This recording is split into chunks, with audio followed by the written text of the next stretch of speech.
Segunda Revolución Industrial. Inició a mediados del siglo XIX, entre los años 1850 y 1970.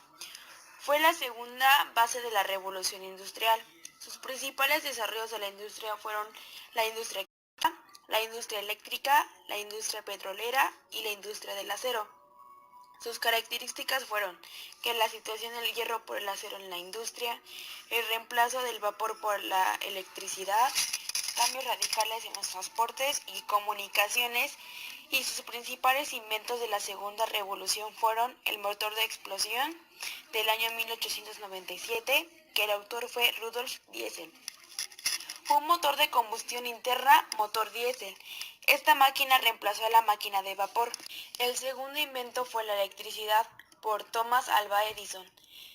Él creó la primera lámpara incandescente en 1879. Fue mejorando al pasar el tiempo y se creó el alumbrado público, la cual mejoró la condición de las personas de la vida diaria. El tercer invento fue el telégrafo eléctrico, por el autor Samuel Morse.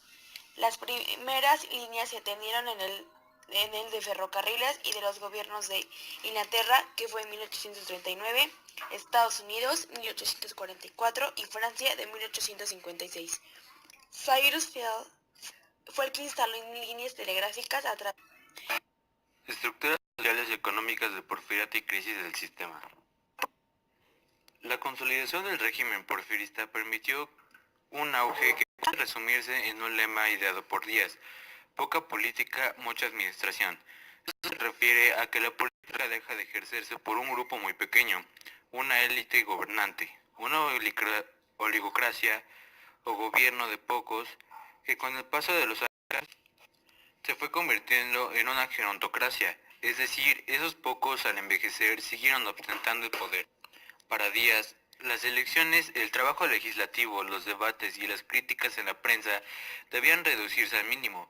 La prensa oficial, como el periódico El Imparcial, se caracterizó precisamente para alabar las acciones del gobierno, sin expresar crítica alguna al régimen. Esta élite estaba conformada por miembros de las clases medias urbanas que paulatinamente lograron ascender en la sociedad por medio de la acumulación de tierras y concentrados en el poder político. La historiografía les ha dado el nombre de científicos. En cuestiones económicas, buscaban inversiones extranjeras, invertir a México en un exportador de materias primas y modernizar el sistema fiscal derogando los viejos impuestos de la época colonial, como la alcabala, para sustituirlos por impuestos directos. La paz interna y la estabilidad política que experimentó el país durante el Porfiriato permitió un histórico crecimiento económico. México se consolidó como explotador de productos agrícolas, pero también aumentó la ganadería en el norte del país, la minería industrial y la extracción petrolera, que incentivaron el crecimiento de nuevas ciudades y de otras industrias. En fin, México creció como nunca, pero a un costo muy alto, pues el sistema proponía que la revolución a grandes problemas. La política económica convirtió a México en un país dependiente de las potencias industriales y el ámbito político. El régimen se hizo excluyentemente y mostró una incapacidad para incorporar a jóvenes en el gobierno, quienes luego recurrieran a la violencia para ganar espacios. Por último, los beneficios del régimen se concentraron en las minorías. La decadencia del porfiriato se presentó durante los primeros 10 años del siglo XX en el territorio político. En 1900, Porfirio Díaz cumplió 70 años y el grupo en el poder pensó que era necesario planear la sucesión presidencial de forma controlada y sí que significara grandes cambios en las estructuras económicas, políticas y sociales. El dictador eligió a Ramos como uno de los líderes de los científicos. Esa decisión generó muchas críticas al interior del equipo de Díaz, pues el partido de lo general Bernardo Reyes, gobernador del estado de Nuevo León, se vio marginado en los siguientes años. El régimen comenzaba a desunirse. La crisis política se agravó cuando en 1908, en entrevista con un periodista estadounidense de nombre James Krellman, para la revista Person Magazine, Porfirio Díaz aseguró que ya no era bueno reelegir, que permanecerían las elecciones libres en 1910. Sin embargo, el dictador no cumplió sus promesas y decidió volverse a postular a la presidencia en una compañía de corral. Asimismo, mandó reyes a Europa para evitar cualquier oposición.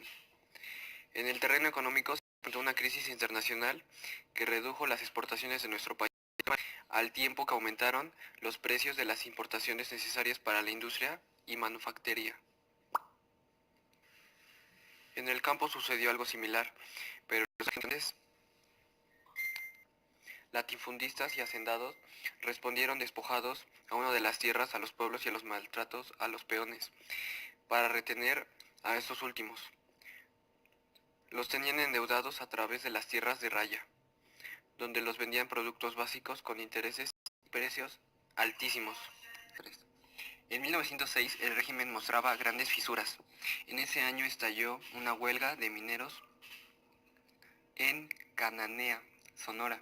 El gobierno respondió dejando entrar a los Rangers estadounidenses armados para masacrar a los mineros mexicanos. Así, 6 meses después de la huelga de Cananea, estalló otra huelga